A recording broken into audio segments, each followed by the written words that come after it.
দেখবেন খুব সুন্দর বাঁধে, একতলা দোতলা তিনতলা বাসা বাঁধে। আবার তাও নয়, মানুষ যেমন বাসাটা তৈরি করে তার মধ্যে সুন্দর সুন্দর ঝাড়বাতি লাগায়। এই মনে করুন এত বড় এই হরিসভাটা সাজিয়েছে সুন্দর সুন্দর লাইট দিয়ে, যাতে হরিসভাটা দেখতে ভালো লাগে। মহাজন বলছে তুমি যেমন ঝাড়বাতি লাগাও বাসাটা সুন্দর দেখানোর জন্য, জয় রাধে, ওই বাবুই পাখিও কিন্তু বাসার মধ্যে ইলেকট্রিসিটির ব্যবস্থা রাখে। তবে দিনের বেলায় দেখা যায় না, রাতের অন্ধকার যখন নেমে আসে তখন সেই বাসাটা আলোকিত হয়। দেখেছেন বাবুই পাখির বাসায় কি থাকে সন্ধ্যাবেলায়? ও কি থাকে গো? বাবা হরি বল হরি বল, খুব সুন্দর জোনাকি পোকা মিট মিট মিট মিট করে জ্বলে সারা বাসা আলোকিত করে।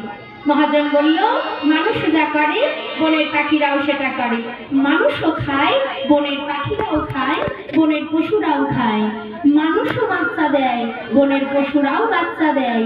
তবু মহাজন বলল মানুষ যেটা করে সেটা কোনো জীব পারে না, কোনো পশু পারে না, কোনো পাখি পারে না, কোনো প্রাণী পারে না। কি পারে না যেটা মানুষ পারে? প্রমাণ আমায় দিতে হবে না, প্রমাণ আপনারাই দিয়ে দেবেন। দেখবেন মানুষ